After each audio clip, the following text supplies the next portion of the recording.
le Seigneur Dieu nous accorde la capacité de comprendre. Parce que plusieurs peuvent entendre, mais certains ont du mal à comprendre parce que il y a une complicité que les hommes sont en train de connaître dans ce monde. C'est avec le prince de ce monde qu'on appelle le diable qui a aveuglé l'intelligence de plusieurs. Et il a rendu plusieurs incapables de comprendre les choses de Dieu. Et nous prions que ces moments que nous allons passer dans la présence de Dieu ne soient pas seulement de simples moments d'information, mais de transformation. Alléluia. Les bénéfices de la Pâque, nous passerons du temps là. Et nous parlerons de ce qu'est réellement l'œuvre de Jésus accomplie dans la vie de tout un chacun. Par rapport à ce que nous avions annoncé relative à cette activité, nous avions dit la Pâque n'est pas une question de date. C'est bien quelquefois de voir comment est-ce que nous avons fixé quelconque. Mais bien aimé, faites attention parce que plusieurs arrivent à cette date, mais qui ne vont pas vivre les bénéfices de la Pâque. Amen. Vous allez dire à quelqu'un qui est à l'hôpital, qui est par exemple dans le coma, et qui arrive le 31 décembre, vous allez dire à cette personne qu'elle est en train de fêter une nouvelle an. Je ne crois pas. Ce n'est pas une nouvelle année pour cette personne. Parce qu'il a la même position, il est au même endroit, il éprouve les mêmes douleurs et il est en face de même médecin. Lorsque les gens crient bonne année, nouvel an, cette personne-là vit la même chose. C'est comme ça que vous allez voir dans la Bible.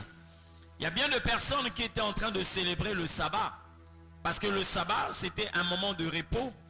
Il y avait une femme qui venait chaque fois dans la synagogue, mais qui avait toujours une charge. Pour elle, même quand vous arrivez le sabbat, elle a une charge. Or, la Bible dit que le sabbat, il y avait une interdiction.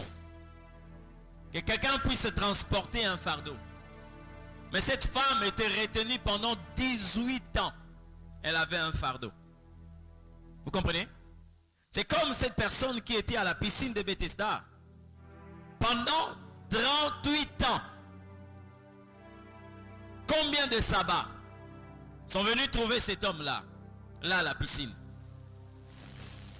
C'est-à-dire chaque sabbat, là où il y avait la possibilité de déposer le fardeau, que tout le monde expérimente le repos. Celui-là avait du mal à expérimenter le repos parce que sa maladie ne respectait pas le sabbat. Sa difficulté ne respectait pas le sabbat. Bien aimé. Mais lorsque nous parlons de la Pâque, je voudrais d'abord que chacun de nous rentre dans la célébration de cette Pâque, la manière dont elle a été célébrée d'une manière commémorative. Comment est-ce que la Pâque a été célébrée? Je l'ai dit quelque part et je le répétais encore aujourd'hui. La Pâque est devenue aujourd'hui une fête naturelle. Une fête comme toutes les fêtes que nous avons dans le calendrier. Le 1er mai, c'est quelquefois la fête du travail. Et la Pâque est devenue comme ça. Vous avez Saint-Valentin. Vous avez par exemple la fête des femmes, le 8 mars. Vous avez le Nouvel An, vous avez la fête de Noël, vous avez toutes les fêtes que vous connaissez. La Pâque ne doit pas être considérée comme ces fêtes-là. Parce que la Pâque a une portée spirituelle. Et c'est ce que nous appelons la fête de l'Éternel. C'est le premier pas de la relation entre l'homme et Dieu. C'est à la Pâque où l'Éternel Dieu commence à montrer à l'homme ce qu'il est capable de faire. C'est à la Pâque. C'est comme ça que vous allez voir. Quand l'Éternel Dieu va donner un calendrier à Abraham. Il dit à Abraham, tes descendants seront esclaves pendant 400 ans, 4 siècles, 4 générations. Mais après cette période, je veux le libérer. Ils deviendront libres et ils posséderont la terre que je t'ai promis. Pour que cette promesse ait son accomplissement, l'Éternel Dieu a utilisé la Pâque comme la planche d'appel pour l'accomplissement de cette promesse de Dieu. Alléluia. Mais aujourd'hui, quand nous regardons la Pâque, elle est devenue une fête normale. Les gens qui arrivent à la Pâque, c'est pourquoi je dis, il n'est pas question du temps. C'est vrai que nous pouvons respecter à peu près le calendrier. Mais il est mieux plutôt d'expérimenter les œuvres que de regarder le calendrier. Parce que la personne qui était libérée à la piscine de Bethesda a eu à célébrer seulement un seul sabbat pendant les 38 ans. C'est le jour où elle a été libérée de cette infirmité-là. Vous comprenez? C'était le jour de son repos. Il y a une femme qui avait une voûte. Elle était courbée. Pendant 18 ans, elle a célébré seulement une seule fois la Pâque, où elle avait été libérée de cette infirmité. C'est le jour où Jésus est entré dans la synagogue. Alléluia. Alors donc, pour ces premiers jours, vous devez vous préparer déjà. Enlever la pensée selon laquelle la Pâque, nous la vivons comme nous avons toujours l'habitude de la vivre. Non. Cette fois-ci, la Pâque doit apporter quelque chose dans ta vie. Il faut que la Pâque laisse des empreintes dans ta vie. Et c'est comme ça que, avant que nous puissions parler de cette commémoration prophétique, ou l'accomplissement prophétique de cette Pâque, j'aimerais rentrer d'abord de la manière dont la Pâque a été célébrée. Écoutez-moi très bien. Israël va célébrer la Pâque le jour où Israël doit sortir de l'Égypte. Et vous connaissez ici, j'aimerais faire une projection, un parallèle entre la vie que nous menons et la vie que le peuple d'Israël menait en Égypte. Vous avez ici un roi, le roi d'Israël, qui était l'Éternel lui-même à cette époque. Vous avez le roi de l'Égypte, qui était Pharaon. Mais en Égypte vivait le peuple de Dieu, qui est l'image du monde. Mais nous avons un peuple qui vit dans le monde. Le peuple de Dieu, qui a pour roi l'Éternel lui-même.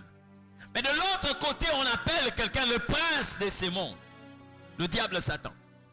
Et il a la pensée de réduire le peuple de Dieu en esclavage. Et il est en train de dominer sur ce peuple, pas par amour, mais par haine, par une colère qu'on ne peut même pas mesurer. Mais l'Éternel Dieu s'est rendu compte que le temps était accompli. Il a fallu que ce peuple sorte de l'esclavage. Il a envoyé un libérateur. Le libérateur, ce n'était pas Moïse. C'était pas Moïse. Parce que le jour où Moïse est entré en Égypte, le peuple d'Israël n'est pas sorti. D'accord?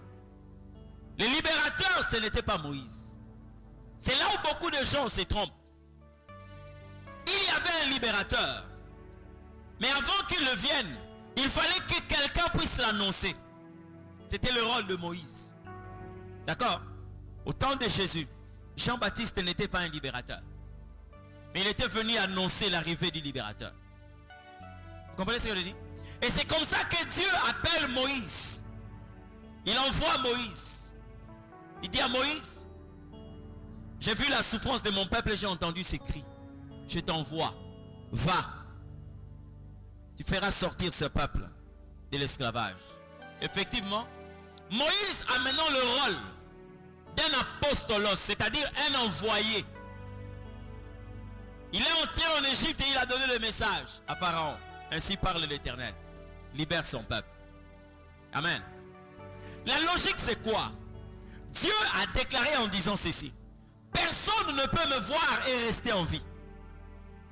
Personne ne peut voir Dieu et rester en vie. Mais comment est-ce que Dieu va dire à Moïse, je suis moi-même descendu? Et il est descendu où? Il est descendu en Égypte pour libérer son peuple. Mais il a fallu que quelqu'un vienne l'annoncer. Et c'est quelqu'un là, c'est Moïse. Quand il est venu, il a commencé à dire au peuple, vous allez sortir. Dieu lui a donné plusieurs signes. Et nous en comptons 10. Ça a pris une période de temps où Moïse était en Égypte. À chaque instant qu'il allait solliciter auprès de Pharaon, Pharaon disait, Je vais vous libérer. Après, il changeait d'avis. Non, vous ne partirez pas. Il y aura la grêle. Ok, d'accord. Après cela, non, vous allez partir. Appelez Moïse. Quand il vient, il dit non, non, non, vous ne partirez pas. Sortez de ma présence. À chaque instant. Mais bien aimé, la dernière prise, l'Éternel va révéler à Moïse qu'il était déjà en Égypte. D'accord? Il était déjà en Égypte. Mais il est entré comment? Il n'est pas venu comme un roi, mais il est venu comme un serviteur. Il est entré dans l'étable. Il est né dans l'étable, dans la bergerie. Comme il devait naître normalement, au temps où il viendra pour libérer l'humanité. Il est né aussi dans une bergerie. Mais de l'autre côté là-bas aussi, en Égypte, il était né dans la bergerie. Puisque la chose qui va permettre à Israël de sortir, c'était quoi? L'agneau. D'accord? Aucun agneau ne pouvait naître dans une maternité. Aucun agneau ne pouvait naître ailleurs si ce n'est dans l'étable, c'est-à-dire dans la bergerie. Or, pendant que les enfants d'Israël sont là, ils ne savent pas qu'une année avant, l'agneau est déjà né. Vous comprenez? Il est déjà dans leur bergerie. Il se retrouve partout, un agneau qui avait le même critère. C'est là où on est en train de parler sur l'omniprésence de Dieu. Chaque personne qui avait un troupeau, cet agneau est né là. Mais quelque chose d'intéressant. Quand Dieu parle de l'agneau qu'on devait prendre à la Pâque, il ne parle pas de ses parents. D'accord? On ne connaît pas sa mère et on ne connaît pas son père. Ce qui est important, lorsque vous entrez dans l'étable, c'est de chercher cet agneau. Vous comprenez ce que je dis? Ça a commencé depuis là-bas. La 9e plaie. Dieu s'est rendu compte que Pharaon continue à persister. Il dit à Moïse, cette fois-ci, dites à toute l'assemblée d'Israël, chacun de vous prendra un agneau. Il commence à donner les critères. Pour ne pas que quelqu'un tombe sur n'importe quel agneau, il dit, vous trouverez un agneau sans défaut, 2 mâles, 3 âgés d'1 an. Bien aimé, il ne s'agit pas de 2 agneaux, un seul agneau. Et dans chaque étable, il n'y avait qu'un seul agneau qui avait ces critères-là. Un seul agneau. Dieu s'est arrangé de sorte que dans chaque étable, dans chaque bergerie, qu'il y ait seulement un agneau qui avait ces critères-là. Pour ne pas qu'il y ait de confusion. Amen. Mais comment c'est possible un agneau qui avait le même critère pouvait naître partout? Il est né partout. S'il fallait lui donner une identité, il avait une seule identité. Parce qu'il a un an. Il est mâle. Il est sans défaut. Mais il se retrouve partout. Et Dieu a dit à Moïse, c'est cet agneau-là que vous allez prendre. Moïse a informé toute la nation d'Israël. Et chaque personne qui entrait dans l'étable trouvait cet agneau-là. Chaque personne trouvait cet agneau. Or, c'était lui le libérateur. Mais pourquoi est-ce que les Juifs, qu'est-ce que je dis, les Égyptiens ne l'ont pas connu? Pourquoi ils ne l'ont pas vu? Parce qu'il était même en train de les épargner. Vous comprenez ce que je dis? La manifestation de l'agneau en Égypte était une forme de la miséricorde de Dieu. Parce qu'il dit, personne ne peut me voir et rester en vie. S'il était descendu tel qu'il est là, même les Israélites, personne n'allait vivre. Même les Égyptiens, personne n'allait vivre. Alors il a pris une forme comme un agneau et il s'est manifesté au milieu de son peuple parce que c'est lui qui devait libérer Israël. Ils l'ont pris, mais écoutez, avant qu'on le prenne, l'agneau a fait une année. Donc, depuis le jour où il est né et le jour où on mettra la main sur lui, ça faisait une année. Maintenant, les 365 ou les 364 jours qui précédaient la saisie ou encore la prise de cet agneau, qu'est-ce que l'agneau faisait? Qu'est-ce qu'il faisait? Vous allez vous rendre compte, la mission de Jésus n'était pas de venir faire le tourisme sur la terre. les 33 ans et demi qu'il a fait sur terre, le point le plus culminant de sa mission, c'était qu'il libère l'humanité. Vous comprenez ce que je dis? Donc cet agneau que vous trouvez dans l'étable, il a fait une semaine, 2 mois, 4 mois, 11 mois, jusqu'au jour où on va le prendre. Il est venu pour être immolé. Donc l'Église, retenez une chose, c'est que Jésus est venu faire sur terre, c'est de libérer l'homme. Mais lorsque dans ta vie, tu te rends compte que Jésus ne t'a pas encore libéré, le problème ce n'est pas Dieu, c'est toi. Puisque dans sa naissance, on a dit qu'il est un sauveur. Posez-moi la question de savoir comment Jésus est devenu un problème dans ta vie. Parce qu'on l'a présenté un sauveur. Comment il est devenu un problème? Vous allez vous rendre compte, il y a des personnes qui disent, voilà, moi en tout cas depuis que j'ai accepté Jésus, rien ne marche dans ma vie. Donc Jésus est devenu un problème pour toi. Aussi longtemps que la Bible annonce que lui, il est un sauveur. Le sauveur, c'est-à-dire celui qui apporte la solution. Mais comment est-ce qu'en le recevant, toi, au lieu de vivre la solution, tu commences à accumuler problème après problème? C'est là où nous devons nous dire certaines vérités. Parce que lorsque vous tombez sur un agneau qui n'est pas celui de la Pâque, vous allez attendre les résultats de la Pâque, mais vous aurez zéro comme résultat de la Pâque. Il suffit seulement que vous puissiez confondre le critère de l'agneau.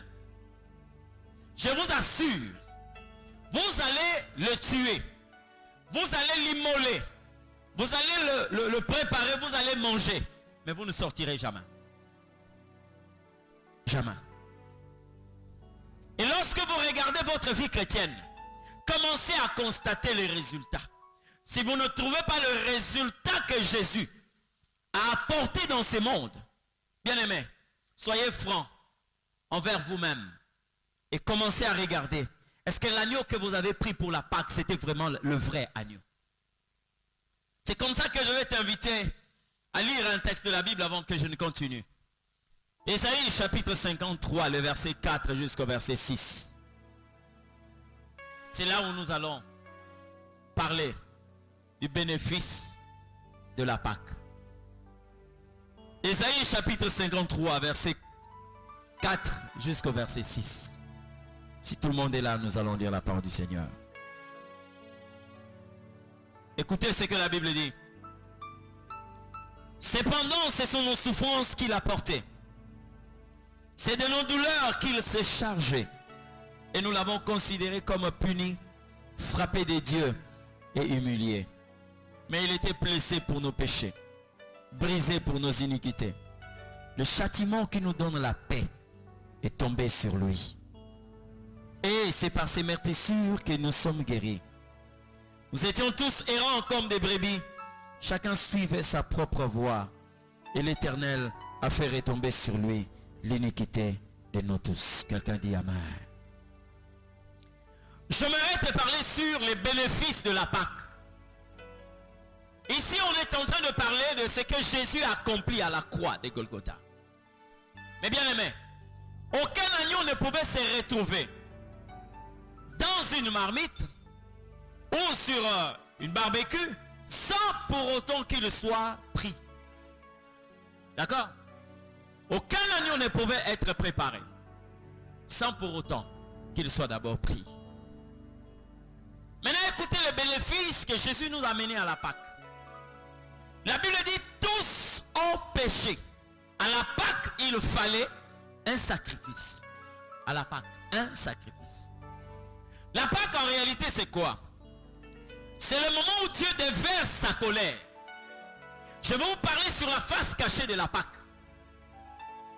Lorsqu'on parle de la fête, écoutez, la fête donne la vie aux uns et ôte la vie aux autres. C'est comme ça que vous allez voir, lorsque l'enfant prodigue est revenu auprès de son père, on a parlé d'une fête. Mais de l'autre côté, il y avait deuil. Vous comprenez ce que je dis? Il y avait deuil. Il y avait un veau gras. Lorsqu'on dit un veau gras, ça veut dire que c'est un animal qui est engraissé. Le père a ordonné qu'on puisse tuer ce veau gras là pour célébrer le retour de son fils. Si du côté des humains, les gens sont en train de festoyer, du côté des animaux, il y a un deuil parce qu'il y a une perte. Il y a le sang qui vient d'être répandu. Si vous voulez connaître la face cachée de la Pâque, interrogez Pharaon. Il va vous dire, c'est la période où il y a eu un malheur que jamais l'Égypte n'a eu à connaître. C'était à la Pâque. Vous comprenez ce que je dis? C'était à la Pâque. Pharaon a perdu l'héritier de son trône.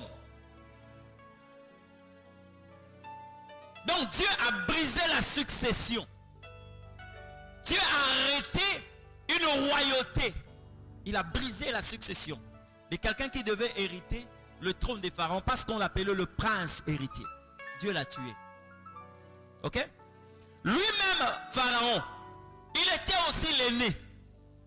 Dieu l'a épargné pour lui faire voir la douleur qu'il devait normalement ressentir. Le jour de la Pâque, en Égypte, tout le monde était en train de pleurer. Dieu a frappé et les bêtes et les hommes.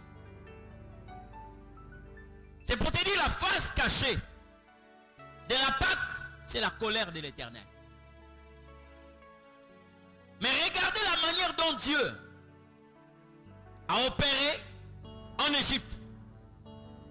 Parce qu'il y avait une loi. L'Éternel a libéré un ange qui devait tuer tous les premiers-nés. Il n'a pas dit que les gens qui vont présenter leur carte d'électeur, leur pièce d'identité, ce sont ceux-là qui seront épargnés. Non. Je vous dis, même dans la maison des Juifs, cet ange-là venait. Hein? L'ange de l'Éternel, exterminateur, il venait même devant les maisons des Juifs. L'Éternel l'a envoyé pour exterminer tous les premiers-nés qui étaient en Égypte. Maintenant, l'Éternel, sachant très bien que pour épargner son peuple, il doit y avoir un sacrifice pour épargner son peuple. Qu'est-ce que Dieu fait? Il a demandé à Moïse, allez-y prendre le premier-né de toute, vous comprenez? Le premier-né de toute la terre, le Christ, l'agneau. Si le sang coule de ce premier-né-là, vous serez épargnés. Mais si son sang ne coule pas, l'ange exterminateur entrera même dans vos maisons. Et il va tuer. Parce que cet ange-là est venu pour faire un sacrifice. Il vient faire couler le sang. Mais pour vous épargner, ce n'est pas parce que vous êtes mon peuple. Pour vous épargner, il y a quelqu'un qui peut vous mettre à l'abri. Mais il ne va pas empêcher l'ange de ne pas tuer. Mais il va se livrer à votre place pour que l'ange ne vous tue pas. C'est l'agneau de la Pâque. Vous comprenez ce que je dis? Maintenant, qu'est-ce qu'il faut faire? Il faut mettre la main sur lui. Ça veut dire que quand il y a un troupeau, on demande un sacrifice. Si on tombe sur un animal, tous les autres sont épargnés. Si on tombe sur celui qu'on doit prendre, les autres sont épargnés. Ça veut dire, celui qui se livre au boucher, c'est celui-là qui épargne la vie du reste. C'est comme ça que Jésus, le jour où la Pâque approchait, il savait qu'il fallait un sacrifice. Mais il a dit à ses disciples, normalement, on devait vous prendre. Mais, parce que nous sommes dans une bergerie. Écoutez-moi très bien. Dans la bergerie, lorsqu'il y a besoin de consommer la chair, on prend une brebis, on prend un animal. Mais cette fois-là, Jésus a préféré qu'on puisse prendre le berger pour épargner le troupeau. C'est comme ça que lui-même déclare en disant, on frappera le berger et le troupeau sera dispersé. Une autre façon de dire, pour vous épargner, vous le troupeau, je dois me livrer moi le berger. Celui qui s'était livré à la Pâque, c'était le berger. Il représente tout pour le troupeau. Vous comprenez ce que je dis? Il fallait un sacrifice. Alors, les sacrifices qu'on devait prendre, écoutez ce qui va se passer? Les sacrifices on devait prendre. Il fallait que celui qui prend le sacrifice se rende compte que le sacrifice est propre pour être sacrifié. Parce que si on se rend compte que ce n'est pas la bonne viande, ce n'est pas un animal propre, on peut les relâcher pour chercher un autre. C'est pourquoi on ne pouvait pas prendre Jésus simplement comme ça. Il y avait une condamnation sur lui. Donc celui qui devait le prendre, d'office Jésus était condamné. La condamnation veut dire ceci, qu'on ne peut plus les relâcher. Quand on le prend, c'est lui qu'on doit normalement exécuter. Quand on met la main sur lui, on ne pourra plus voir une autre personne. C'est comme ça que l'arrestation de Jésus a épargné même la vie de Pierre. Et pourtant, Pierre va se retrouver là où devait avoir Jésus seul. On lui a dit, toi aussi tu parles comme lui. Normalement, à cette époque-là, quand on t'accusait de la sorte, les gens pouvaient tomber sur toi. Mais or, Pierre devait être épargné parce que Jésus était arrêté, mais sous une loi de condamnation. C'est-à-dire il n'y a que lui qu'on devait prendre. Maintenant, lorsque vous comprenez ces points-là, le premier point, j'admets que vous êtes né d'une famille où vous trouvez des lois qui vous condamnent. Et si vous voyez aujourd'hui des personnes qui sont en train de vivre telles que nous vivons, vous avez par exemple des familles où des gens quelquefois ne progressent pas. C'est ça ce qu'on appelle la condamnation. Vous avez des familles où les gens ont du mal à progresser. Vous avez des familles où les gens, malgré leur intelligence, ils ne peuvent pas percer dans la vie. C'est ça qu'on appelle la condamnation. Des très belles femmes, mais qui ne peuvent jamais se retrouver là où elles doivent normalement se retrouver. C'est ça la condamnation. Mais maintenant, si vous naissez d'une famille condamnée, nous tous, nous avons des lois dans nos familles. Mais lorsque nous venons dans le monde, nous trouvons ces lois bien écrites, quelquefois des générations avant. Mais quand nous comprenons la Pâque, que l'agneau de la Pâque n'a pas été arrêté pour être relaxé, mais il a été arrêté pour être condamné. Ça veut dire, à la Pâque, tout ce qu'on appelle condamnation tombe sur le Christ. Vous comprenez ce que je dis? En réalité, quand la Bible dit, mon peuple est détruit parce qu'il lui manque la connaissance. C'est bien de naître d'une famille condamnée. Mais c'est mauvais de continuer dans la condamnation lorsqu'on sait qu'il y a quelqu'un qui a porté la condamnation. C'est comme ça que quelqu'un comme Barabbas, un condamné, à cause de Jésus, il a été libéré. Parce que c'est lui qui était là, c'est lui qui portait toute la condamnation. Si vous avez vu les deux malfaiteurs à la croix être crucifiés avec Jésus, en réalité c'est parce que certains n'ont pas compris. L'un d'entre eux n'avait pas compris la notion de la grâce. Vous comprenez ce que je dis? Il n'a pas compris la notion de la grâce. Bien aimé. Parce que ces deux voleurs, les deux brigands-là, avaient déjà été représentés dans l'Ancien Testament. Lorsque Joseph est dans la prison, il avait deux compagnons, les chansons et les panetiers. D'accord? Vous allez voir que les chansons avaient été graciés et les panetiers avaient été condamnés. De même que vous voyez les deux voleurs à la croix. L'un condamné, l'autre gracié. Mais le problème se situe à quel niveau?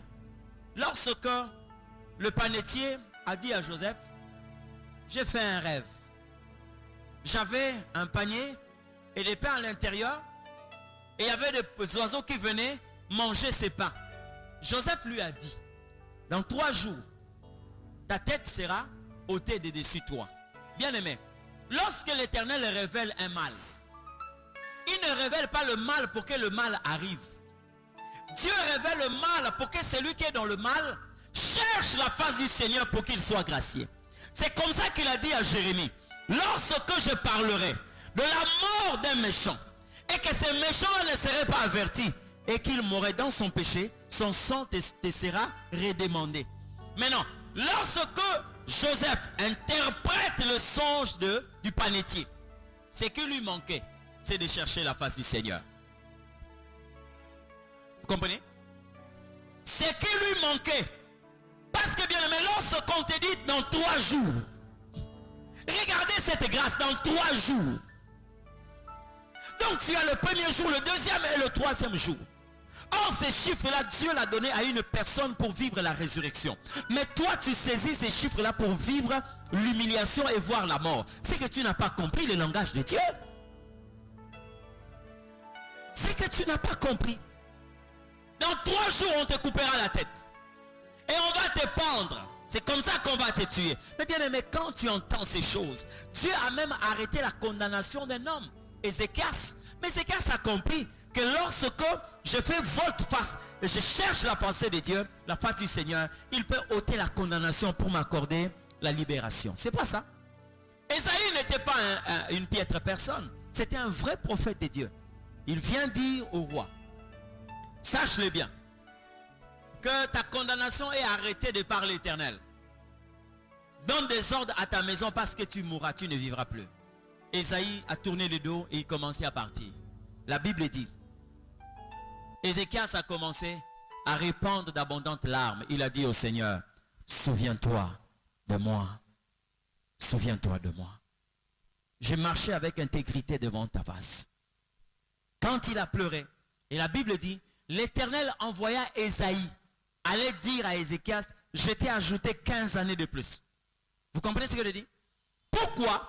Parce que il y a quelqu'un qui a pris cette condamnation. Dieu n'a pas épargné Ézéchias pour rien. Non.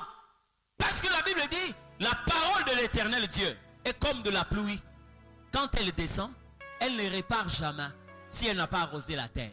Mais posez-vous la question de savoir, la parole que l'Éternel a fait sortir en disant à Ézéchias, tu vas mourir, tu ne vivras plus. Comment est-ce que cette parole est rentrée vers Dieu sans pour autant accomplir ses effets? Hein? Pourquoi? C'est tout simplement parce que il y a quelqu'un qui prend la condamnation. Il y a quelqu'un dont Ézéchias est déjà condamné à la mort. Mais il y a quelqu'un qui prend la condamnation et qui a la capacité de nous donner la vie. Vous comprenez? Regardez au temps où Moïse est en train de marcher dans le désert avec le peuple d'Israël. Qui avait envoyé des serpents brûlants? C'est pas Dieu, c'est Dieu. Et les serpents étaient en train de mordre le peuple d'Israël. Mais ils étaient en train de crier. L'Éternel a dit à Moïse, fais-toi un serpent d'airain. Celui qui sera mordu par le serpent, qui regardera le serpent d'airain, conservera la vie. Dieu ne leur a pas demandé de demander pardon, mais il leur a demandé de regarder le serpent. Parce que le serpent prenait la condamnation et il vous accordait la grâce de Dieu. Vous comprenez ce que je dis? Donc si Ézéchias avait été épargné, c'est tout simplement parce que il y a quelqu'un qui avait pris sa condamnation. C'est le Seigneur Jésus. Lorsque vous êtes à la Pâque, sachez-le bien, vous pouvez prendre la condamnation de cette famille et le mettre sur le Christ. Parce que c'est lui. C'est lui qui a pris la condamnation. Dieu ne s'est pas trompé en vous donnant comme famille une famille dont la condamnation est connue. On sait que là-bas, leur condamnation c'est une maladie incurable, des maladies héréditaires. Ils ont quelquefois une limite d'âge.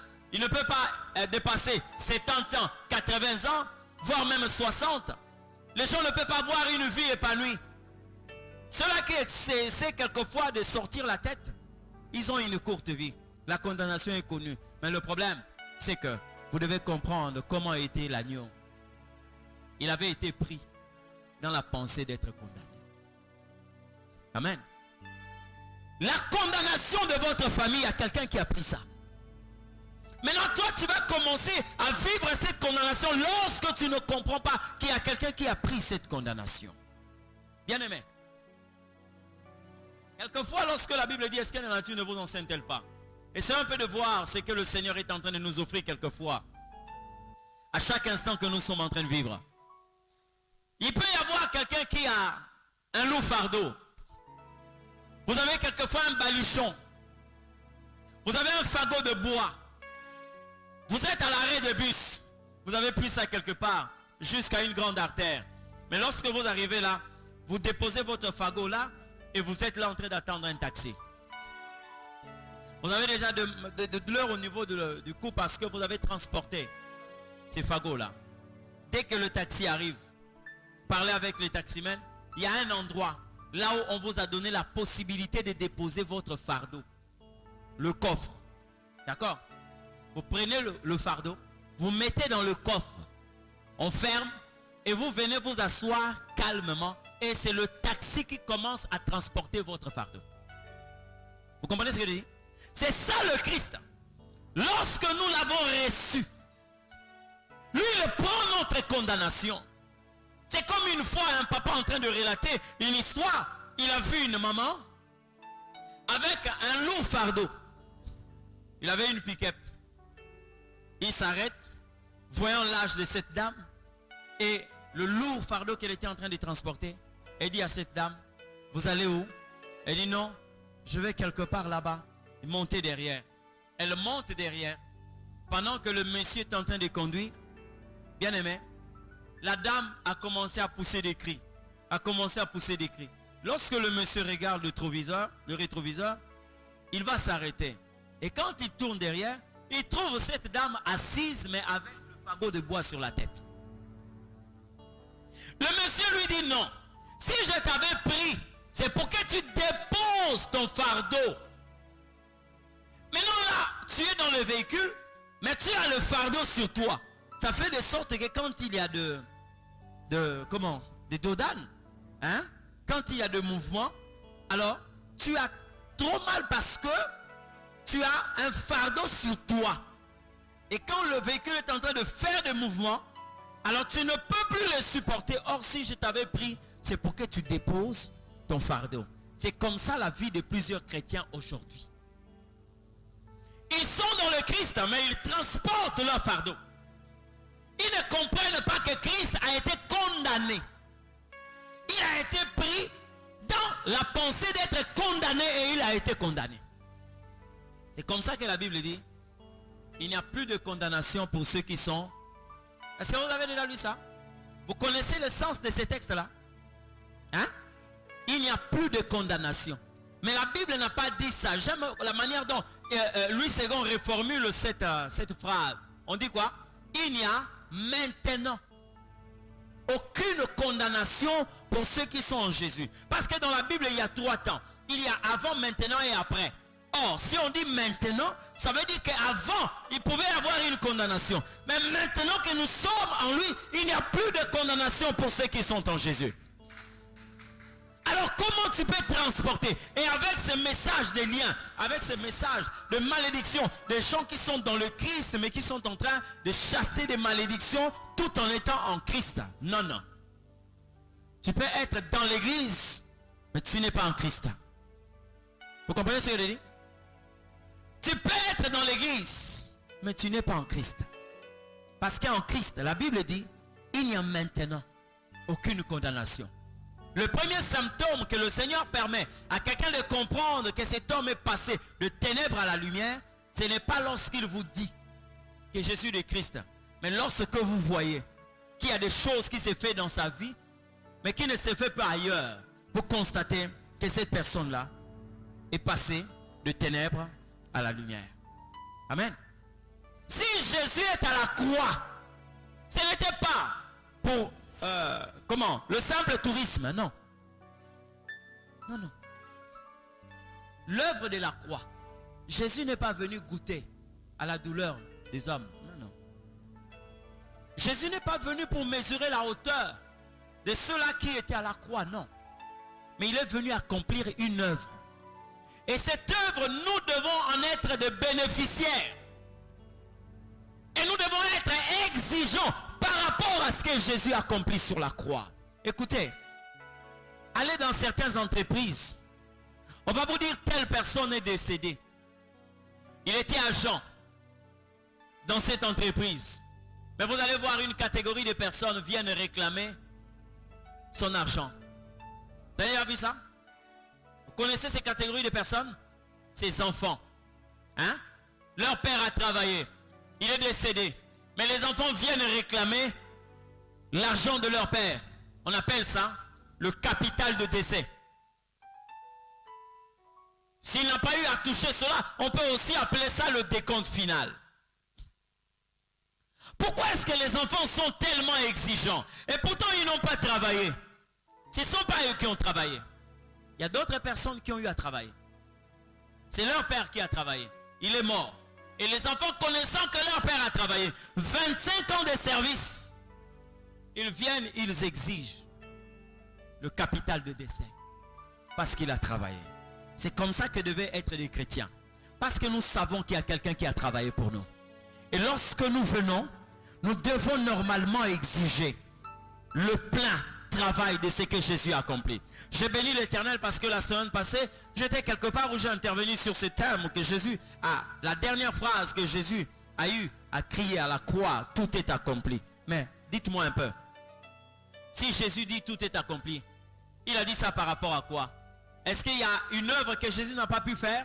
Il y a quelque part où Jésus n'a pas pu accomplir? Je ne crois pas. Jésus a tout accompli à la croix. Donc lorsqu'il dit entre tes mains, je remets mon esprit, il a tout accompli. Et si nous exigeons les bénéfices de la croix, nous devons être exigeants. Vous comprenez? Le diable, c'est un menteur. Il peut continuer à faire souffrir les gens que l'Éternel a déjà libérés. Et le problème, ce n'est pas Dieu. C'est l'homme. C'est pourquoi s'il y a des choses que tu dois refuser dans la vie, parmi ces choses, il y a l'ignorance.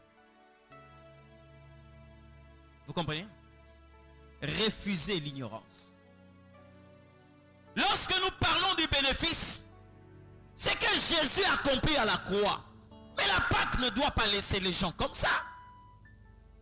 Vous arrivez à la Pâque, vous avez le même combat, vous avez le même blocage, vous avez les mêmes difficultés, vous êtes confrontés aux mêmes défis. Mais qu'est-ce que Jésus est venu faire sur terre? Qu'est-ce que Jésus est venu faire? Amen. Il y a des gens dans la vie, il est connu, excusez-moi d'utiliser cette expression, hein? Il est connu comme bâtard. Mais au fond, la personne a des parents, des géniteurs.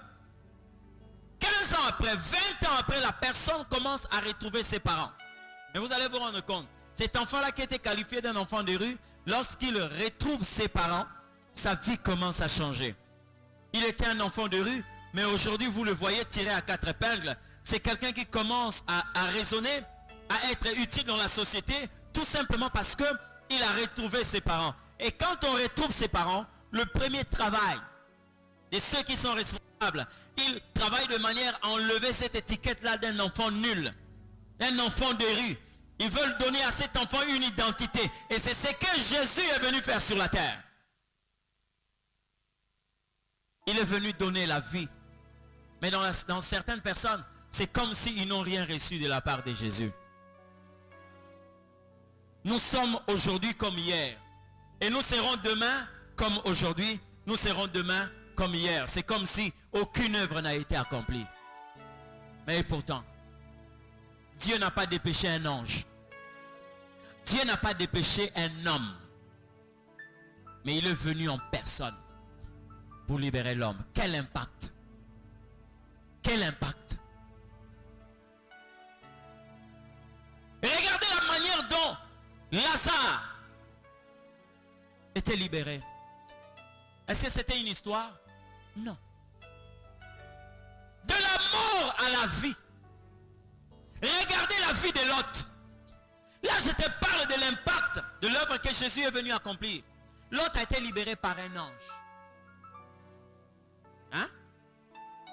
On l'a pris et on l'a sorti de Sodome et Gomorrhe. L'œuvre accomplie par un ange. Et à plus forte raison quand Dieu lui-même descend.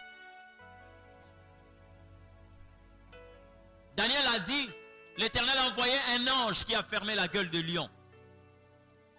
Dans la fosse, les lions affamés. Mais Daniel est sorti vivant. Ça, ce n'était qu'un ange. Mais lorsque l'Éternel Dieu descend. Amen. Lorsque Dieu lui-même descend, qu'est-ce qui va se passer? On ne peut pas arriver à la Pâque et trouver un peuple condamné. C'est impossible.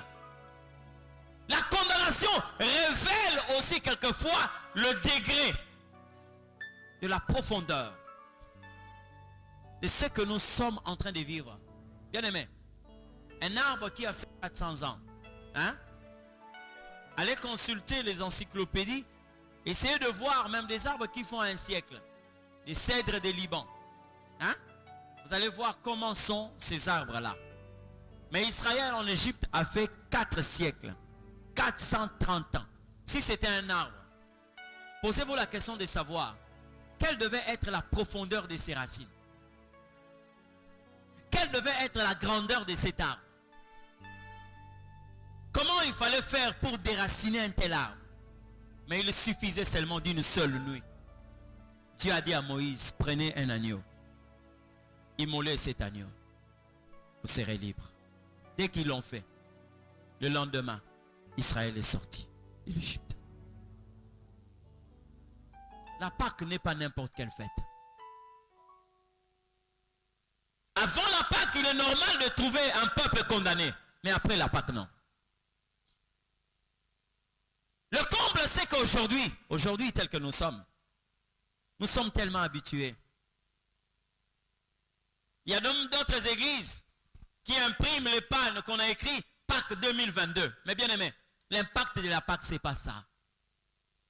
On peut porter un vêtement écrit Pâques 2022, mais à l'intérieur, vous avez un condamné qui porte cet habit-là. Jésus n'a pas libéré les hommes de cette façon. C'est le début de chaque chose. La Pâque. Maintenant, écoutez ce que la Bible est en train de dire. Si vous voyez un peuple qui est en train de trouver des alibis, qui trouve quelquefois des raisons pour dire non, bien aimé, à la Pâque, vous ne pouvez jamais trouver de telles raisons. Votre oncle, c'est un homme quelquefois sans pouvoir. Mais à cette époque-là, il y avait Pharaon. Il était tout pour l'Égypte. Mais il n'a pas pu retenir un peuple qui a célébré la Pâque. Il n'a pas pu le retenir. Il avait une armée. Il était aussi un homme spirituel, bien qu'il était dans les sciences occultes. Mais il n'a pas pu retenir un peuple. Israël est sorti. Comment? En dépouillant aussi l'Égypte. La puissance de la Pâque. Donc pour les conséquences ou encore les bénéfices que nous avons à la Pâque, d'abord nous parlons de la condamnation. Ça tombe sur le Christ. Et lui, quand il prend la condamnation, il nous donne la liberté. On n'a plus jamais parlé de Barabbas comme étant un prisonnier. Pourquoi? Parce que les gens ont crié, libérez Jésus. Libérez Barabbas et condamnez Jésus. Il a été libre. Mais dites-moi un peu. Si vous avez été condamné et que Jésus vient dans votre vie, vous êtes toujours condamné. Où est l'œuvre de Jésus?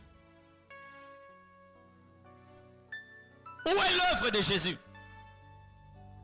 Qui est-ce que vous avez reçu? Un nom ou vous avez reçu une personne?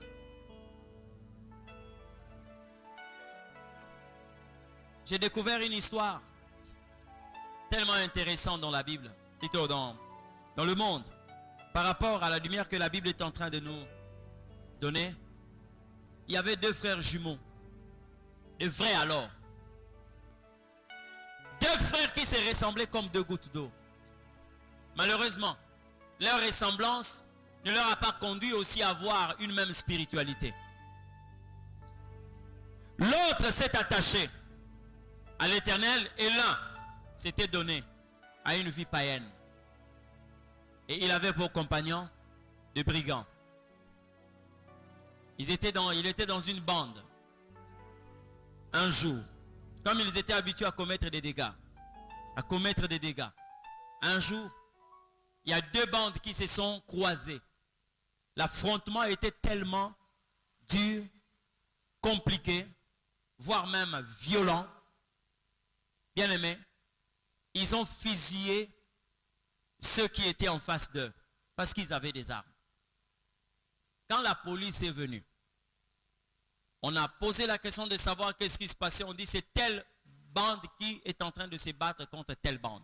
On dit cette bande-là est déjà repérée. Ils ont tellement commis de dégâts. ils ont dévalisé des stations d'essence, ils ont brûlé des magasins, ils ont volé.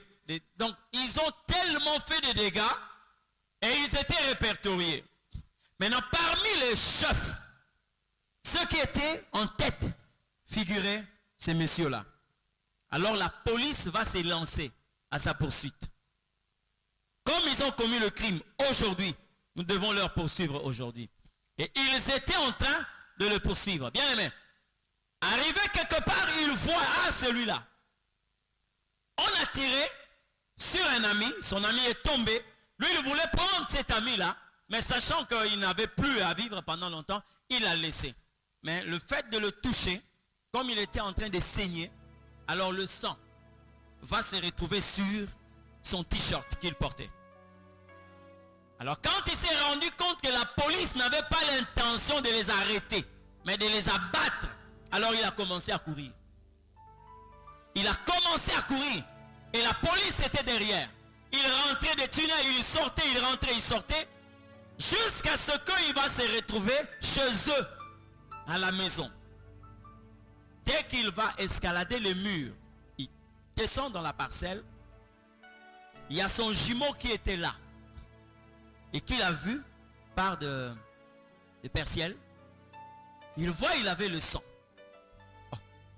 Et quand il court, lui, il ouvre la porte, il entre dans la maison. Il pose la question, qu'est-ce qu'il y a? Il était tellement essoufflé. Il dit, la police est derrière moi. La police est derrière moi, ils ont abattu tel. Donc ils viennent normalement pour m'abattre. Et il a regardé son jumeau. Il lui dit, tout ce que je te laisse, c'est Jésus. Mais non, lui qui était à la maison commence à parler à celui qui était en train de venir. Il dit, tout ce que je te laisse, c'est Jésus. Je t'ai longtemps parlé que tu dois donner ta vie au Seigneur. Tu n'as jamais écouté. Mais regarde là où tu es. Maintenant là, tu as la borne de ta vie.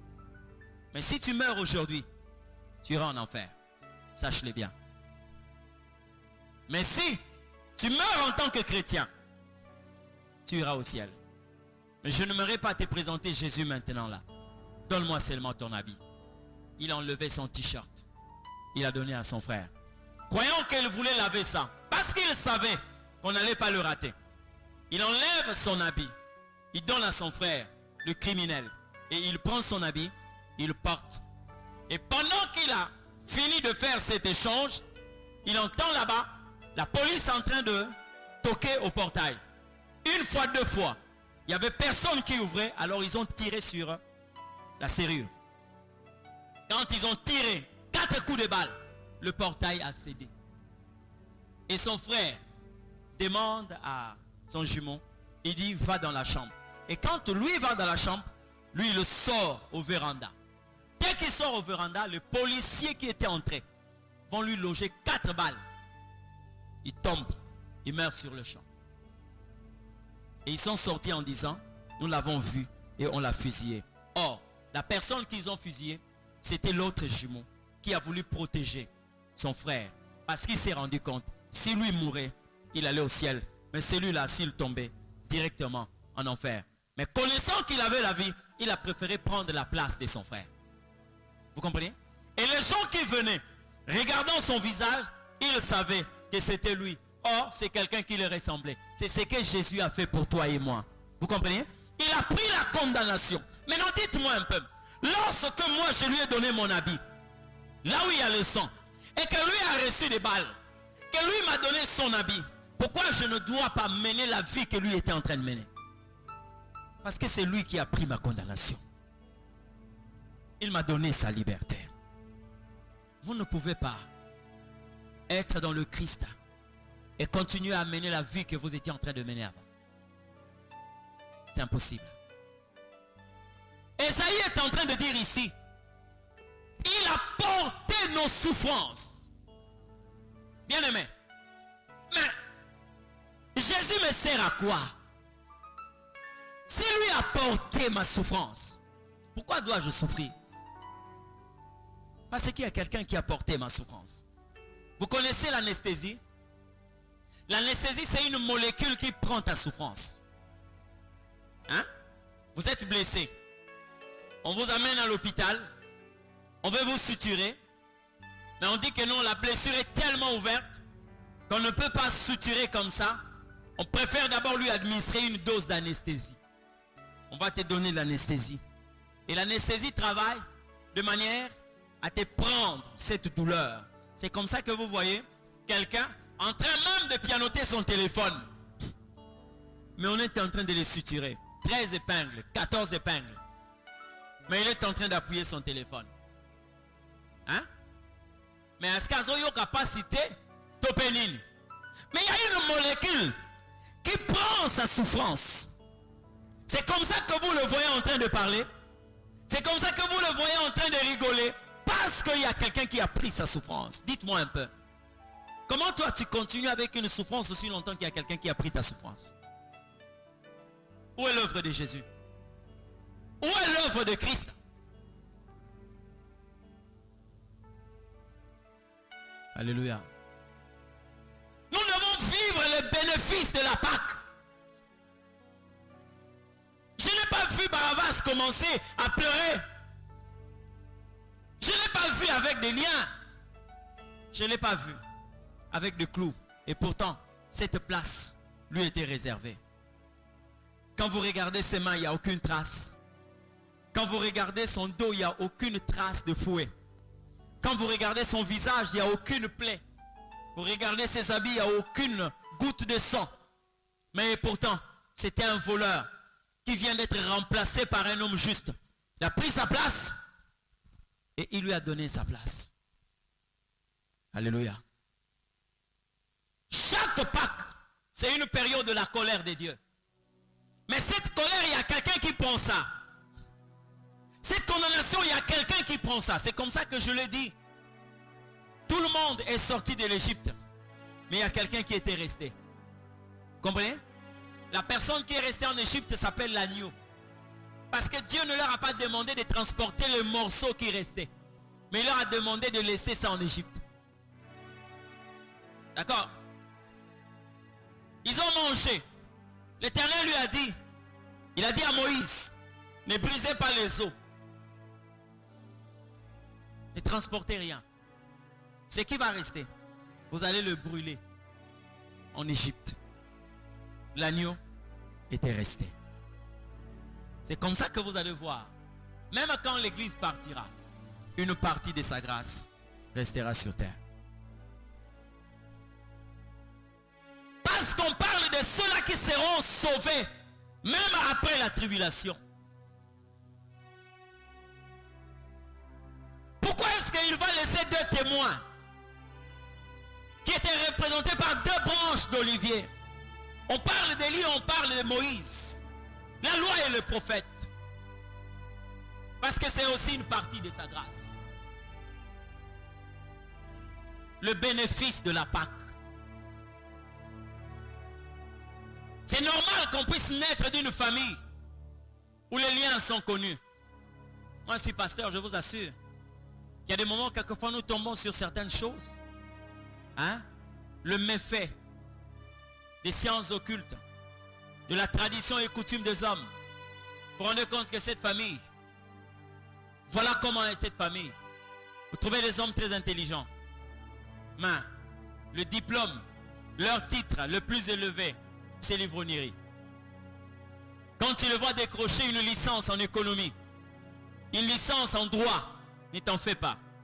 Le niveau le plus élevé de cette famille, c'est l'ivrognerie. Même s'ils ont étudié, ils ont fini par des boîtes de nuit, des terrasses, des bars. Parce que quand vous remontez la filière, vous vous rendez compte que c'est une condamnation qui date de longtemps. Mais est-ce que devons-nous vraiment condamner les hommes à cause de ça? Il y a quelqu'un qui a pris cette place à la croix. Il s'appelle Jésus. J'ai souvent l'habitude de le dire. On peut choisir une femme. On peut choisir un mari. On peut choisir des amis. Mais il y a des choses que nous ne choisissons pas. C'est l'Éternel qui opère ses choix pour nous. Naître d'une famille, c'est le choix de l'Éternel. Appartenir à une nation, c'est le choix de Dieu. Moi, je n'ai pas choisi d'être congolais. Moi encore, je n'ai pas choisi mes parents. Je n'ai pas choisi la famille. Mais c'est Dieu qui a fait ses choix. Mais admettons que je nais d'une famille pauvre, possédée, bloquée. À qui la faute? C'est à moi la faute? Non. Qui a opéré le choix? C'est l'Éternel. Mais si l'Éternel et Dieu sait que cette famille a des liens résistants, comme certains le disent, mais il sait que ces liens-là vont céder à la Pâque. C'est pourquoi il nous envoie dans n'importe quelle famille. Parce qu'il sait. Notre secret, c'est de connaître la Pâque. Une fois nous connaissons la Pâque, c'est fini. Je dis bien, une fois on connaît la Pâque, c'est fini. Vous allez vous rendre compte, les gens qui ont eu à célébrer la Pâque, ils se sont démarqués de certaines condamnations de leur famille. Il a pris la souffrance. Moi, je ne suis plus esclave d'une souffrance quelconque parce qu'il y a quelqu'un qui a pris cette souffrance. Alléluia. Si nous croyons à ces messages, ce n'est pas seulement parce que nous le disons, oui, il a pris ma place à la croix, il a pris ma... Mais bien aimé, s'il a pris ma place, moi je dois prendre sa place. Je dois prendre sa place. J'ai déjà assisté à un mariage où les mariés est en Europe, mais il y a son frère qui le représente ici. On dit non, mais ça va se passer comment? Oh, il y a Zate. Nous avons remplacé avant d'aller à côté à belle-sœur. Parce qu'il y a un bail le roi à Bali. Mais nous avons des motos à Bali, Moukolomasi, à Zanapoto. Il y a Tinin de Kunaye, à Kufanda. Vous comprenez? Et les poteaux babouakelaki marié pour tambola likolo nango, yende mutao tambola likolo nango. Parce que azui esika mutu mususu. Vous comprenez? Ba côté o batunyo so bakwa ko vanda te. Bisiko ezala ki réservé pour na marié. Yende mutake o vanda wana. Milolo balinga ko betela ye, baso betela nde ye. Ba mousse de fête balinga ko boakela ye, baso boakela nde ye parce que il a pris la place de celui qui devait être là. Si nous vivons l'humiliation parce que nous ne comprenons pas qu'il y a quelqu'un qui a pris notre humiliation pour nous donner sa gloire, nous ne devons pas vivre ce que nous sommes en train de vivre. Il y a quelqu'un qui a dit, il y a des gens qui seront surpris au dernier temps. Parce que le Seigneur va leur dire, regarde toute cette gloire qui était réservée pour toi, mais tu ne l'as jamais vécue. Pourquoi? Parce que tu n'avais jamais compris que cette gloire était pour toi.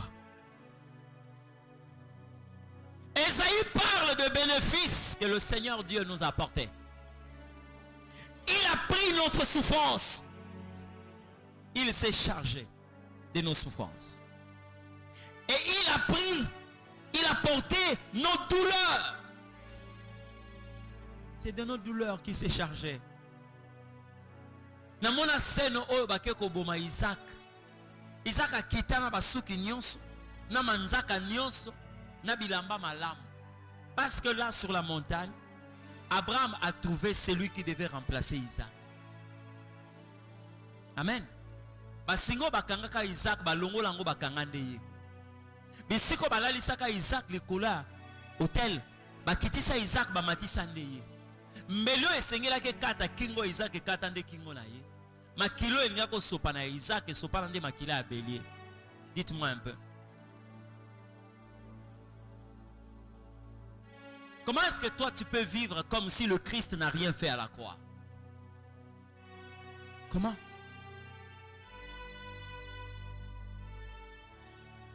C'est le mal des chrétiens aujourd'hui. C'est comme si Dieu n'a rien fait. Est-ce que vous avez n'a pas?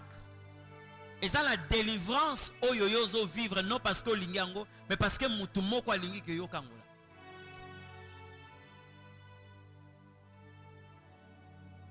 Arrêtez de me citer quelquefois le mauvais côté de vos familles. Arrêtez de pointer du doigt que non, c'est la tante, c'est l'oncle maternel, c'est notre grand-père. Cherchez à connaître ce que c'est la Pâque.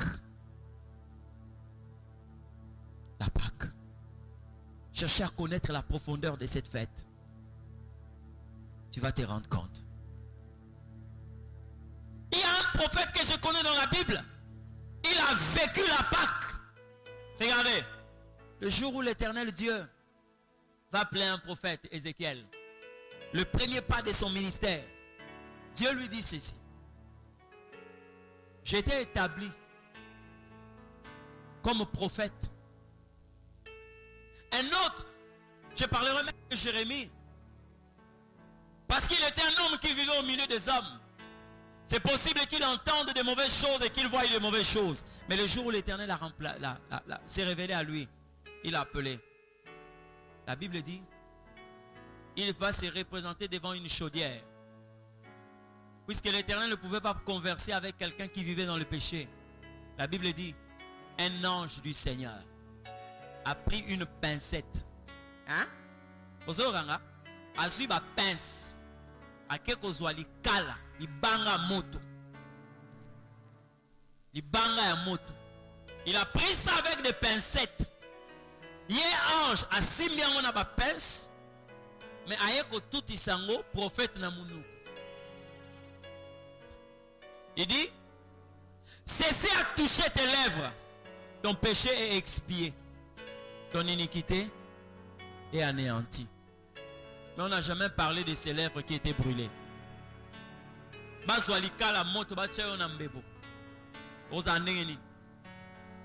pourquoi la Bible ne parle pas que le prophète s'était brûlé? Parce que entre les lèvres et ces charbons ardents, il y avait quelqu'un qui prend la douleur. D'accord? Il y avait quelqu'un. Et cette personne, c'est le Christ. Si on te pose la question de savoir quel est ce grand mystère qu'Ézéchiel n'a pas pu être brûlé, cite-lui ces passages. La Bible dit, il a pris nos douleurs. Il s'est chargé de nos souffrances. C'est comme ça que quand vous consultez la Bible, vous allez vous rendre compte qu'il y a des gens qui voient seulement la manière dont Marie avait conçu. Non, non. Mais Marie peut abota le la batunion sauté. Vous avez Marie abota le la batunion sauté. Bible est tellement claire. Lorsque vous lisez le livre de Genèse, on vous parle de Sarah, on vous parle de Rebecca, on vous parle de tous ceux-là qui ont eu à mettre au monde. On a toujours mentionné la douleur. Le temps où il devait accoucher arriva, il éprouva de grandes douleurs et il mit au monde. Mais lorsque vous lisez l'accouchement de Jésus, on ne parle pas de la douleur. Vous comprenez ce que je dis? On n'a pas parlé de la douleur, que Marie avait de fortes douleurs, non. La Bible dit seulement le temps où Marie devait accoucher arriva, point. Pourquoi? Parce que celui qui naît là, c'est celui qui prend la douleur. Comment il peut permettre à Marie de souffrir encore? Parce que quand la femme a péché, écoutez-moi très bien, Dieu lui a donné 2 points qui étaient comme une sentence punitive pour la femme. Dieu a cité les 2 choses dont Ésaïe est en train de citer ici. Il dit quoi? J'augmenterai la souffrance de tes grossesses et tu enfanteras avec douleur. Maintenant, Ésaïe annonce, il a pris notre souffrance et il s'est chargé de nos douleurs. C'est-à-dire, comment est-ce que Marie devait souffrir? C'est comme ça que vous voyez, même pendant la période de sa grossesse, on n'a jamais parlé de la souffrance. Oui, mais souffrance, c'est moi si azé, mais où t'as? Et où t'as la moutolo? Ya mwana nenge kangamana na placenta ya mwasi ozokanga souffrance à moi c'est utawana. Pendant les 3 premiers mois, l'organisme de l'enfant cherche à s'adapter na organisme ya mwasi ndenge mona ko sanza ba fatigue ba nausée ba makambo ebele et ya na partir ya parasitisme. Donc parasite wana wa yeko fana na kati ya organisme na ye azolinga s'adapter na moisi. Or, Jésus n'a jamais été rattaché à Marie par le cordon. Ozokanga, yena Marie, balaka na cordon te, ozala okanga bango. Yango so tangi makomi, nzamba pekisa Marie te alia n'importe quoi. Ayebisa ko lia nyonso yo lingi. Parce que ata oli yango et quoi affecter moi na te po boza na une relation moroté. Celui qui venait, c'est celui-là qui enlève la souffrance. C'est lui qui porte notre douleur. Comment il peut permettre ça dans la vie de Marie? Zéro, niet. Aujourd'hui, si tu comprends ce que Jésus est venu faire à la croix, tu peux refuser une vie de souffrance. Parce qu'il y a quelqu'un qui a apporté ça. Vous savez, un jour, je connaissais un frère. J'étais encore à Brazzaville. Ingénieur de son état. Mais parce qu'il n'y avait pas de travail, il commençait à pousser les chariots. Hein? Les chariots là. Pousse. Mais comment ça n'a pas moi aussi. Il priait. Il venait à l'église. Le jour où je l'ai vu en train de pousser le chariot. Bien aimé. Na chariot na yazo tindika. Na telemi na ibisi nzambe, Seigneur. Qu'est-ce qui se passe? Pourquoi? Je suis allé à la maison. J'ai commencé à prier. J'avais très mal de voir cet homme, malgré cette grande intelligence, mener une telle vie. Vous savez ce que le Seigneur m'a dit? Il dit, s'il y a quelqu'un qui peut souffrir de l'estomac à cause de sa douleur, c'est moi, c'est pas toi. C'est ça,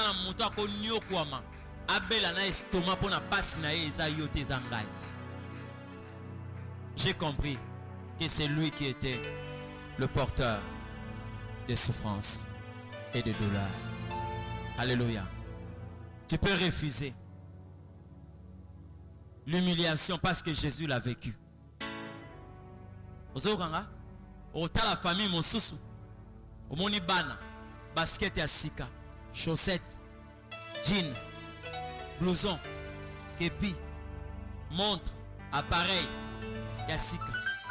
Mais tata na bango. Omona ena pantalon ya kala. Chaussures ya kala.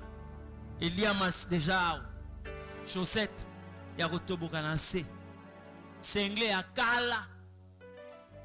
Chemise koloba kutute.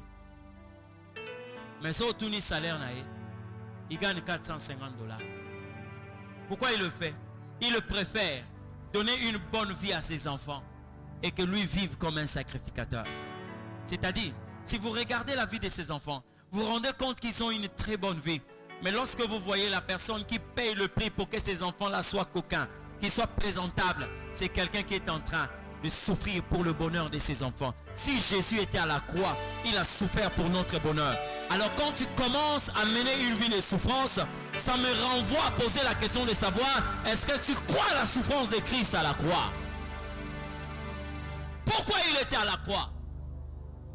Pourquoi? Amen. Pourquoi? Je vais finir par te donner un témoignage. C'est un témoignage qui m'a beaucoup fortifié. Et j'ai souvent l'habitude de dire aux jeunes dames, aux jeunes sœurs, faites attention. La beauté que vous avez peut être le prix que quelqu'un a payé. Comprenez ce que je dis? Ouais. Il y a une femme qui avait sa fille. Vous savez, lorsqu'une femme met au monde une fille, je sais que les mamans aiment tous les enfants, mais la particularité c'est avec les filles. Parce qu'elle sait qu'elle peut commencer à faire les tresses. Elle se rend compte que ça c'est mon copie craché. Hein? Cette dame a fait une jolie petite fille. Elle était dans la maison. Et maman était à l'extérieur en train de faire tout ce qu'elle pouvait faire. Mais les voisins se sont rendus compte qu'il y avait l'incendie qui s'était déclaré dans la maison. Ah. Mais ici il y a de fumée, il y a une fumée ici. Bien aimé. Pendant qu'elle entend qu'il y a de la fumée, cette dame sort de là où elle était. Elle arrive devant sa maison et se rend compte que depuis la chambre, ça a déjà commencé. Les voisins ont dit non, non, non. Le temps que les sapeurs-pompiers arrivent, ça va être trop tard. Essayons un peu de jeter de l'eau. La femme dit, pour moi, même si vous allez jeter de l'eau, j'ai une perle dans ma chambre, je dois la sortir. Attends d'abord, attends. Elle dit, niet, c'est mon bébé. Elle est rentrée. Elle est rentrée. Le salon, il y avait déjà la flamme qui commençait. Mais elle est arrivée jusqu'à prendre l'enfant. Maintenant, arrivée dans la chambre, quand elle a pris l'enfant, elle s'est rendue compte que là au salon, le feu commençait déjà à prendre le meuble. Le feu avait pris déjà une partie du plafond. Elle n'avait qu'une seule possibilité. Protéger le bébé. Mais si elle protégeait le bébé, avec une main, elle pouvait soit faire tomber le bébé. Mais elle s'est dit, je préfère moi me livrer comme ça, protéger la vie de cet enfant. Elle a emballé cet enfant dans la couverture. Et elle était obligée normalement de faire de l'espace pour que cet enfant-là ne soit pas étouffé. Donc, elle prend l'enfant comme ça. Et de cette main, elle est en train d'ouvrir un tout petit peu pour que l'enfant n'étouffe pas. Maintenant, elle devait affronter les flammes. Mais quand cette dame arrive au salon, quand elle sort, il y a le rideau qui avait déjà pris feu. Et quand elle sort, pour protéger le bébé, le rideau avait pris feu et le rideau a pu consumer ses cheveux et une partie de son visage. Et quand elle s'est retrouvée à l'extérieur, elle a eu le temps seulement de donner les enfants aux voisins, ceux qui étaient là. Et elle a commencé à frotter le visage dans le sable. Mais elle avait déjà une partie, ses cheveux qui étaient partis, et une partie de son visage qui était aussi touché par les flammes. Vous connaissez les blessures, lorsque quelqu'un vient d'être brûlé au second degré. Elle est guérie, c'est vrai, mais de ses côtés, il n'y avait plus de cheveux. Et de ses côtés, vous comprenez un peu, l'œil était ouvert, mais il y avait des cicatrices, des flammes. La fille a commencé à grandir. Elle grandissait, elle était une très belle fille. Mais elle avait un problème, elle ne voulait pas que ses amis connaissent sa maman. Elle ne voulait pas. Elle pouvait laisser les amis là-bas pour ne pas leur montrer leur maison. Parce qu'elle ne voulait pas accepter que sa beauté soit vue sur une femme qui représentait, qui était comme un monstre. Elle a évité de plusieurs manières, mais un jour, pendant que sa maman venait du marché, elle a croisé sa maman avec ses amis. Là, il n'y avait plus besoin de dire aux amis, restez ici, je suis déjà arrivé, notre père est tellement méchant, il ne veut jamais me voir avec des amis. Maman, elle était là, elle a appelé, Laetitia, ça va? Mais, pourquoi tu es fatigué comme ça? Et les amis commençaient à dire, oh, c'est qui? Oh? C'est qui? C'est qui? C'est qui? Et, oh, mais je te parle, non? Oh, c'est qui? C'est qui? Elle ne voulait pas répondre, c'est qui? C'est qui? Et la femme est partie. Donne-moi ton sac, elle n'a pas voulu, la femme est partie. Et les amis commençaient à lui poser la question, oh, les amis de non? Bien aimé. Quand la fille est arrivée à la maison, elle a pété un câble. Elle dit à sa mère, pourquoi tu dois m'appeler devant mes amis? Pourquoi tu m'appelles devant mes amis? Les amis vont me voir et ils vont voir tel que tu es, ils vont commencer à m'insulter. Sa maman était en train de la regarder. Elle a parlé, elle a parlé, elle a parlé, elle a parlé. La maman a laissé cette fille se reposer. Elle est allée prendre l'album qu'elle cache souvent. Elle dit à sa fille, tu vois le visage que tu as? J'étais plus belle que toi. Si tu te vois belle parce que tu as pris une partie de moi, j'étais une très belle femme. Si je suis devenue telle que je suis devenue, c'est parce que je voulais protéger ta beauté. Regarde ta mère. Tu vois? Ça c'est moi. Tu vois à côté? C'est toi. Tu étais encore bébé. Mais c'est parce que j'ai vécu ça ça, pour épargner ta vie, que je suis devenu tel que je suis devenu. La fille a commencé à pleurer parce qu'elle s'est rendue compte. La souffrance qui devait tomber sur elle, c'est sa mère qui avait porté ça. Et si vous la voyez défigurée comme ça, c'est parce que elle a livré son visage pour que toi tu gardes ta beauté. Et lorsque nous arrivons à la Pâque, nous devons croire qu'il y a quelqu'un qui a pris notre condamnation et qui nous a donné sa liberté.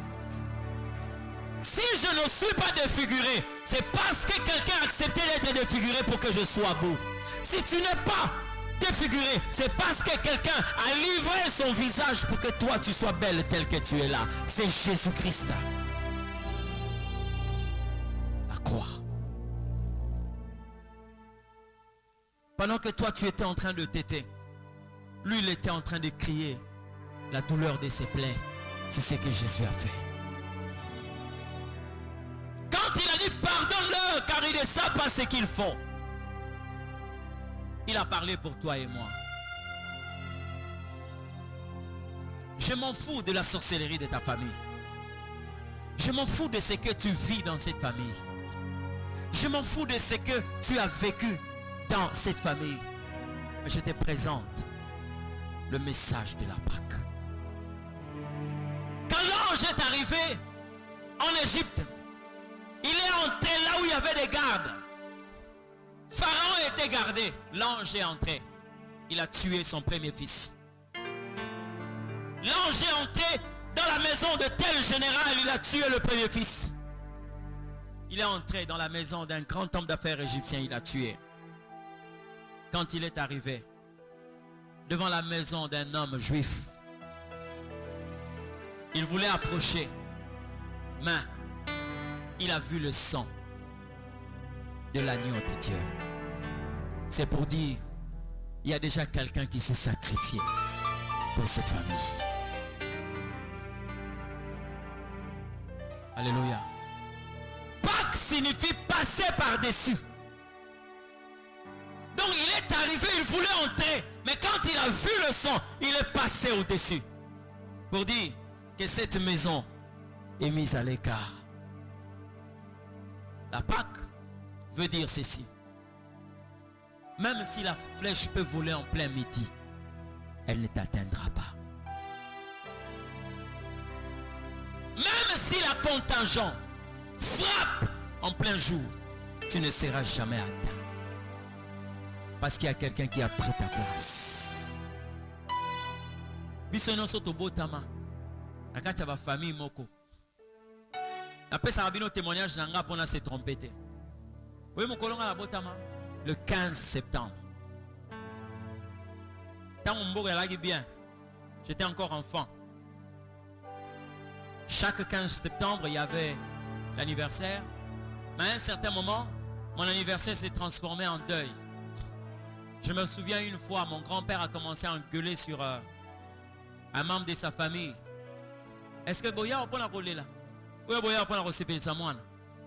Hein? Vous êtes venu ici pour pleurer? Ou vous êtes venu ici pour réjouir notre petit-fils? Vous savez pourquoi? Parce qu'à cette date-là, les gens mouraient. C'était comme un pacte. Donc, ce qui commis le 15 septembre, il faut bien enregistrer l'Iwa. Mais date wana. Famille wana bagi na date mibale. Le 15 septembre, je crois entre le 27 mars, si je ne me trompe pas. Wana ndezara l'Iwa te, wana ndezara accident. Donc, les deux dates là, c'était bizarre. Mais l'Éternel a jugé bon. Le jour où ma mère est en train de me relater ces choses, je comprends que la bonne Zambé, Nzamba mayele. Yango c'est la raté, hein? Nzamba c'est la tabimisayo, na kana bangu na pa pambola yo. Ako pambolo na kati ya kana bangu. O Nzambo ngana oteya yo. Ako kota na kati ya kana bangu pa pamboli yo kuna. Mutako simbo pe azate parce que ma Bible l'appelle le tout-puissant. Dieu a attendu seulement cette date. Ma mère me dit qu'il y avait une intercession. À cette époque, il n'y avait pas de groupe de prière comme aujourd'hui. Mais Batubazo Sambela. que douleur est bandi oyo, soit moi non abotama les 14, soit abotama les 16. Mais nzamba arose la bango kada toana. Yo rappelle satan la sala makamuna ye, kada toana. Maman nanga zomona bien que passe yango moi na ye. Mais le médecin yango mona rasoki monde de ténèbres. Ba kangeli yo complicité. Parce que na bateau bako utiliser à libanda. Ma mère sent très bien que la poche des os est déjà rompue. Mais le médecin vient. Il dit à ma mère, tali moano ne moano aza kokufa. Tolingi to bimisaye rapidement pour te sauver yo. Ma mère est en train de dire au médecin, docteur, nazo yo ka moana. Est-ce qu'elle va m'abe? Non. Le médecin lui dit, madame, moi je te dis que l'enfant est mort. Yo solo ba que moi naza en vie. D'accord? Botakas. Il donne l'instruction. Na ba sage femme nyonso bazalaki wana. Mutu moko simba ete. Biso tozoni ngato sauver mais alobi moi nazo vivre. Mutu moko na yo kata simbi. Comme alaki lokola ba shérif hein, batakanda wana. Ba sage femme nyonso na musika. Nyonso na musika. Ma mère est en train de se battre seule. Mutu aboti ça y est. Batikala koluka na maternité wana tikala komona te. Après sa description na yeba yebi sa femme ndenge wana te. Elle est restée là seule. Seule. La famille ya tata na biso baza na kiosque moko ya Juno. Ba se retirer kuna bazo swana na famille ya mwasi. Côté ya famille ya mwasi bazo yebisa bango kindokele kibino botika mwana mobali ya bato uti obala. Après sabino nyonso. Mais problème ni bozo luka pona mwana na mwasi. Bolingi susu nini? Boli ya susu mukolo bango bazo swana kuna. Mais awa mutazo bunda na yemo. Une dame est entrée. Atuni maman. Est-ce que ozo yoka mwana? Alobi wi nazo yoka mwana. Abi d'accord? Nga nazo sunga yo. On sentit peut-être que moi oui mwana azali. A aider ti mwana bimi a prêter mwana a pangusi a sokoli mwana a couvrir mwana a tikie na mpanzi moi c'est abimi a bongi sipe moi si placenta et tout et sili abimi tant abimi ba o baza ko ya kotala ba ye kuti mwana oboti nana boti o mwana mwasi moko sage femme moko aza mulai aza mbinga boy aza clair alati ndengeni alati uniforme ya rose boy oyo te yete oyo yete azalaki ndengeni elle a expliqué balobi sage femme modèle wana awa azate. Maintenant elles avaient peur au médecin retourne à bango na boti mwasi parce que Lucas comme mutuni ba représenter ba bisakete biso za kite muta boti akeye sage femme wana tikala komona na te. On est sorti pour appeler la famille de ma mère bakimi parce que ba yebi kande ba bengi bango soit ba yebi sa bango que moi c'est akufi soit moi na akufi est-ce que ba bibo ya kozwa mwana ba tourner bon maman oh maman za bien mon appel à sa malam. Depuis date wana ti le 15 septembre on a ba kufa asute. Nzamba ponaka mukolo bango basala ka makambo wana. Debi siko nzamba tindaka muto akosalela ye. Deuxième date. Même moment. Je suis en train de prier la nuit. Je vois avec un frère on est en train d'allonger le fleuve Congo. Totambola na bord à fleuve. Na yoki pe muta tindiki ngai. Metan muta tindiki nga, mutu moko ina triplex. Hein? Oyo comment? Compte plaqué. Aya chango na makolo, akiti singa ti likola mai. Na telemi likola mai. Oh. Ici vision bungi. Je me réveille le matin. J'ai essayé de discerner, ça venait pas. Bon, j'ai béni Dieu, c'est fini. Je viens à l'église. On avait intercession. Là, je commence déjà à servir l'Éternel. Sachant, oublions que c'était la date là. J'ai un oncle aujourd'hui, il s'appelait Foumamarate. Pour la date, on a un bêta et massas.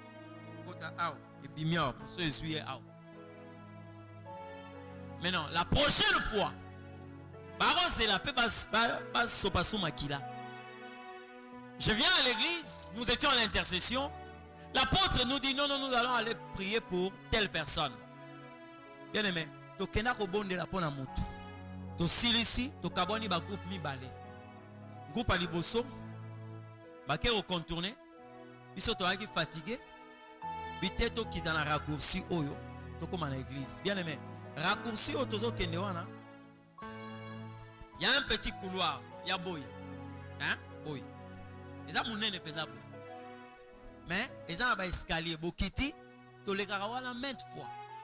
Bokiti, au bas de tambour dans le couloir, on a pour de part et d'autre. Bien aimé, les gens ont conduit mon coin à maille. Donc, bah, il y a eu peine. Donc, bah, conduit à minene, bah, terrasser à minene. Et quand on a assez, tu le colo kuna. Il y a un des mots de mimaka, bah, maille, oh, nyon, c'est où t'as qu'à. De côté belé, wana. Bah, tongango en béton. Et qui t'a assez. Na bordure nango ndeto tambola kawana. Bien aimé, le frère avec qui j'étais, yau tayebi singa tikana leka liboso nga habité tikana na kita liboso ya telemi au moins à 2 mètres nangai bisika to kitaka. Bien aimé, na lingina kita na yoki loboko a mutu aw etindiki ngapa. Déjà hauteur on a sali. Quand il faut esa hauteur oyo. Si qu'on a hauteur on a sali, il faut pas qu'il sa hauteur oyo na moitié na. De côté to kitaka na escalier. Na zanga téléphone, na poche awa, na Bible na maboko. Tango mutu wana tindiki ngai. Eloko liboso na beta genou. Na béton. Donc tango na beti genou na béton, nazo kitaboy. Lui, le frère, en train de me regarder, sans force, azoye batté à Salani. Mais quand il s'approche pour voir, nanga moko na comprenate, na kita na kati ya terrasse wana, na kati ya ko telema, na téléphone na poche ya ko yate. Téléphone ezana poche na bouton te. Téléphone telemi bo. Ngana kenda boy. Na yeba te loko nini kenda ko telemisanga boy na kati mai na terrasse comme ça tout droit avec ma Bible et le téléphone là. Quand il s'est approché, il m'a posé la question de savoir mais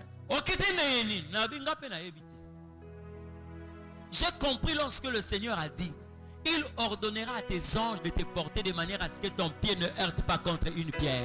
Bien aimé, ma loba Bible est vrai. Je descends là-bas. Alors lui maintenant il descend par les escaliers. Aliiswa simba apesanga loboko po na mata. Toluke sika moko kwa kozala facile pour na mata. Asimbi Bible apesinga loboko na mati. Dans na mati, j'avais une petite douleur là. Là. J'arrivais à l'église. L'apôtre a demandé pourquoi vous avez mis du temps. On lui a expliqué ça. Il dit, viens. Il prend l'huile d'onction. Il va prier pour mon genou. Amen, amen et sili. Culte sili na zongi nandako. Je finis la prière, je dors. Bien aimé. Tant qu'on a zo bonde là. Na lali. Na mona on est quartier Mobimba. Yabakoka. Des handicapés, hein. Au bazar na vélo. Batiki ba vélo mais bazolanda ngai. Bazolanda. Et l'esprit me dit l'objectif c'était ça. Bakomi soboy. Mais à partir d'aujourd'hui, cette date là est arrêtée. Tilelo. Et si là. Ça veut dire qu'il y a quelqu'un qui prend la condamnation et qui nous donne la liberté. Alléluia. Quand Esaïe dit, il a pris notre souffrance. Cela est réel et vrai. Cette fois-ci, Pâques au bisoto zo bonde là. Esaïe qu'on a qu'on vivre ba bénéfice nango. Ils apprennent comme à la journée ou à la. Mais nous allons commencer à vivre les bénéfices de la croix. C'est pourquoi ces premiers jours, je te demanderai ce soir de prendre une position et de prier. Nous allons déclarer nul et sans effet toute forme de condamnation. Tout ce qui a été déclaré. Pendant que il y a quelqu'un qui a pris la condamnation. C'est Jésus. J'aimerais dire à quelqu'un, ce soir, tu vas te libérer d'une oppression. Tu vas te libérer d'une condamnation. Tu vas te libérer d'une souffrance. Tu vas te libérer d'une douleur. Là où tu es. Je t'en prie, bien-aimé, de te lever. Là où tu es. Tu vas commencer à prier. Regarde très bien cette famille. Regarde très bien ta vie. Retiens cette phrase. Il n'y a point de condamnation pour ceux qui sont en Jésus.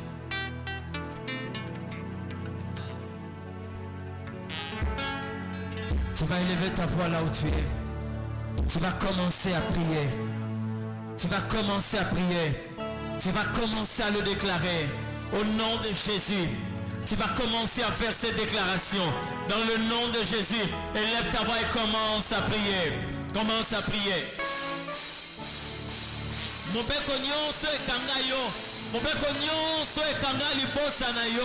Tout ce que vous êtes en train de vivre, bien aimé, quel que soit le temps que ça a pris, quelle que soit la profondeur de la racine de cette condamnation, Jésus, Moi Barabbas le pécheur, Jésus, j'étais coupable dans ma vie. il nous a libérés à cause de mes péchés. Mais il y a un homme qui a pris ma place.